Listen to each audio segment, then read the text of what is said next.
অসীমত যাৰ হেৰাল সীমা লেখক কাঞ্চন বৰুৱা প্ৰথম অধ্যায় দৃশ্যপট প্ৰথম অধ্যায়ত আমি পঢ়িবলৈ পাওঁ যে দুপৰীয়া 12 বজাত অফিচ ছুটি কৰি আহি লেখক বিচনাত শুই থাকে।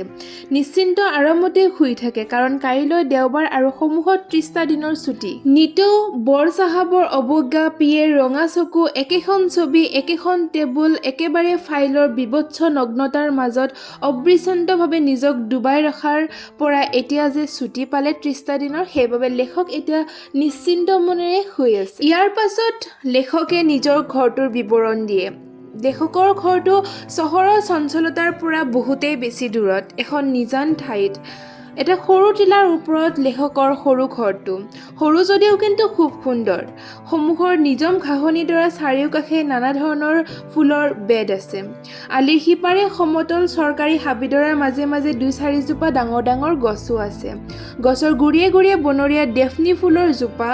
গছৰ ফাকে ফাকে দেখা যায় দূৰত দিহিং নদীৰ ৰূপোৱালী পানীবোৰ, তাৰ বুকুত ভাহি যোৱা পাতল নাওবোৰ। ইয়াৰ পাছত আমি পঢ়িবলৈ পাওঁ যে সন্ধিয়াৰ সময় হৈছে, বেলি ডুবু ডুবু হৈছে।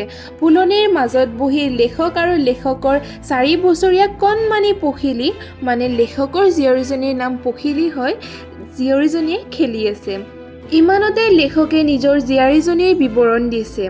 বগা পখিলীজনীৰ দৰে তাইৰ পাতল দেহাটো ঢাকি থোৱা বগা ফ্ৰকটোৰ সৈতে দেখিবলৈ ধুনীয়া হৈছে। চোলাটোৰ ফুলি থকা দীঘল হাত দুখনৰ মূৰত জিলিকি আছে সোণৰ বালা দুপাত। ভৰিৰ জোতাযোৰ চুটি মোজাযোৰ সিও বগা। মূৰৰ জপৰা কেঁকোৰা চুলিবোৰৰ মাজত লাগি থকা ভগা ফুলৰ পাপৰিবোৰো বগা। মোৰ চকু দুটা বন্ধা দেখি হ'বলা তাইক আৰু ভালকৈ দেখা যেন লাগিছে। এনেকৈ লেখক আৰু লেখকৰ জীয়াৰী কিছু সময় খেলি থাকে। তাৰ পাছত আমি পঢ়িবলৈ পাওঁ যে ফুলনিলৈ নামি অহা চিৰিটোৰ প্ৰথম ধাপটোৰ ওপৰত মায়া বহি আছে। মায়া অন্য কোনো নহয়, মায়া হ'ল লেখকৰ পত্নী।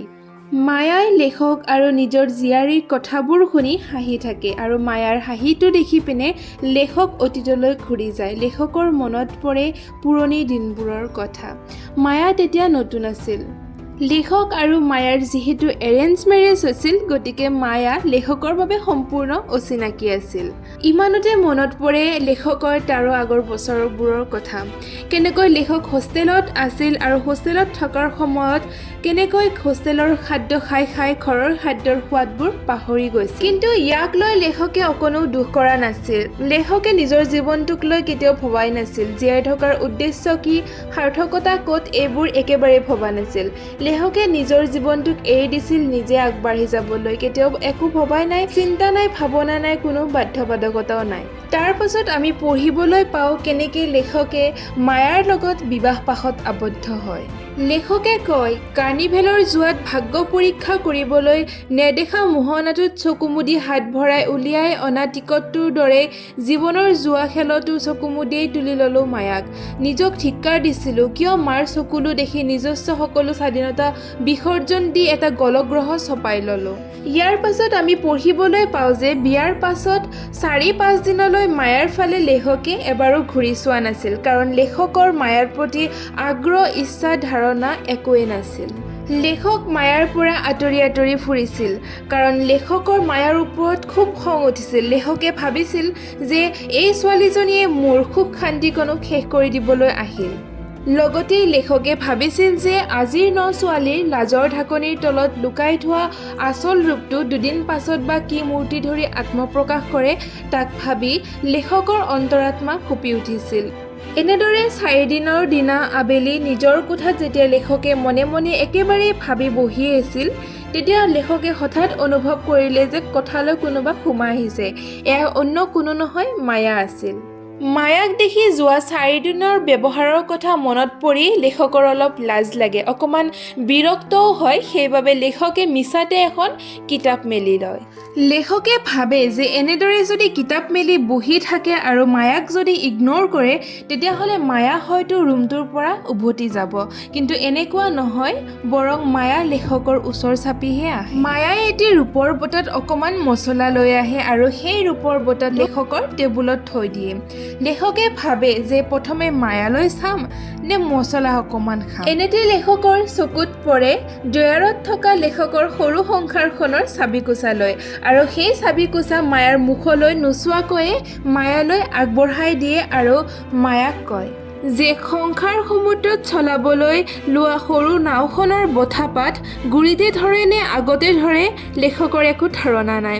লেখকে নাজানে আৰু জানিব আগ্ৰহ নকৰে। লগতে লেখকে কয় যে আমাৰ ঘৰখনত সোণৰ পাহাৰো নাই, ৰূপৰ পাহাৰো নাই আৰু এনেকুৱা নহয় যে একেবাৰে মৰুভূমি সদৃশ। লগতে লেখকে কয় যে পেৰা পেটাৰী আলমাৰী চিন্তকৰ তলে ওপৰে কটকি আছে, সেইবোৰৰ সৈতে লেখকৰ সাক্ষাৎ পৰিচয় আজিলৈকে হোৱা নাই আৰু হ'ব নালাগে আৰু নহ'লে লেখক সুখী হ'ব। আৰু তাতে যদি কিবা সোণৰ বস্তু আছে তেতিয়াহ'লে সকলোবোৰ মায়াৰ। আজিৰ পৰা মায়াকে সকলোবোৰ গতালে। মায়ায়ো নিসংকোচে লেখকৰ হাতৰ পৰা চাবিকোচা লৈ লয়। তেতিয়া লেখকে অনুভৱ কৰে যে বিপদৰ ভয়ত যেনেদৰে লেখকে মায়াৰ পৰা পলাই ফুৰিছিল, মায়া কিন্তু তেনেকুৱা নহয়। মায়া এজনী খুব সাহসী ছোৱালী, যাৰ লগত চিৰ জীৱনটো কটাব লাগিব তাৰ সন্মুখীন হ'বলৈ মায়াৰ সাহস আছে। এই দেখি লেখকে মায়াক কয়, শুনা মায়া, এটা কথা, এইকেইদিন মোৰ ব্যৱহাৰ দেখি মোক ভুল নুবুজিবা। স্বীকাৰ কৰোঁ গুণৰ তুলনাত মোৰ দুখৰ মাত্ৰা বেছি যদিও আচলতে মই মানুহটো সিমান বেয়াও নহয়, মাথো সকলো কামতে অলপ হয়তো বেছি। লেখকৰ কথা শুনি মায়াও হাঁহি মাৰি কয় যে মই জানো। মায়াৰ উত্তৰ শুনি লেখকে কয়, জানা যদি ভালেই হৈছে, পাছে ভয় নকৰিবা, মই বেছি আমনি নকৰোঁ। প্ৰয়োজনো মোৰ নিচেই সামান্য, কিন্তু তোমাৰ প্ৰয়োজন যিমানেই হওক লাগিলে নিমখ হালধি বিচাৰি মই হ'লে দোকান যাবলৈ নোৱাৰোঁ, তোমাক মই এতিয়াই কৈ থলোঁ।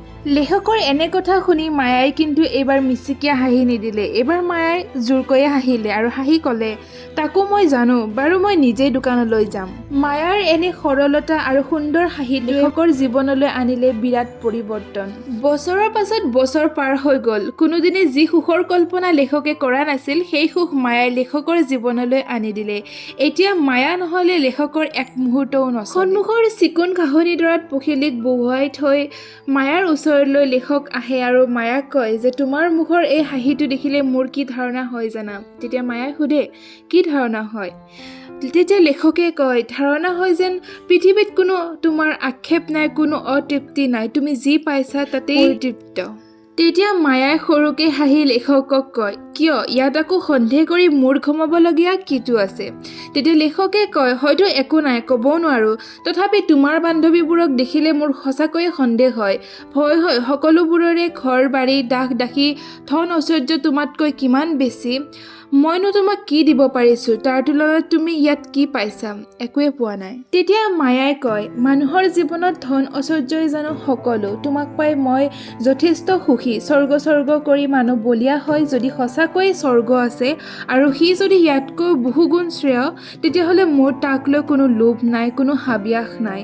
তোমাক পাই মই যথেষ্ট সুখী। তোমাক লৈ, পখিলাক লৈ মোৰ এই সৰু সংসাৰখন, তাত থকা ক্ষুদ্ৰ ক্ষুদ্ৰ অতি সাধাৰণ সম্পদবোৰ, গোটেই ঘৰখনতে বৈ থকা শান্ত কোমল বতাহখিনিৰে সৈতে এয়াই মোৰ স্বৰ্গ, আন স্বৰ্গ মোক নালাগে। এনেতে এটা বৰ ডাঙৰ ভূমিকম্প আহিল। ভূমিকম্পত গোটেই পৃথিৱীখনেই কঁপি গ'ল। মায়া চিটিকি লেখকৰ হাতৰ পৰা এৰি গ'ল। পখিলী ফুলৰ মাজতে হেৰাই থাকিল। খন্তেকতে এটা এটাকৈ সকলোবোৰ নেদেখা হৈ গ'ল। চকুৰ আগতে লেখকে চাই থাকোঁতেই মায়া, পখিলী আৰু লেখকৰ ফুলনিৰ ফুলবোৰক লৈ মায়াৰ গোটেই স্বৰ্গখনে ভাঙি চূৰ্ণ বিচূৰ্ণ হৈ গ'ল। লেখকে একো ধৰিবই নোৱাৰিলে, মাথো চিঞৰিলে, মায়া। সকলো অসত্যৰ মাজত একমাত্ৰ সত্য লেখকে বিচাৰি পালে। মেচৰ চুকৰ কোঠাটোত তেল চিকটিৰে ভৰা বিচনাখনত লেখক পৰি আছে। লেখকে কোৱাৰ দৰে পৰ্দাখন আছে ঠিকেই, কিন্তু নীলা নহয়, আৰু বাল্বটোও আছে ঠিকেই, কিন্তু বগা নহয়। হয়তো সি এদিন বগা আছিল, কিন্তু এতিয়া সি হালধীয়া হৈ পৰিছে।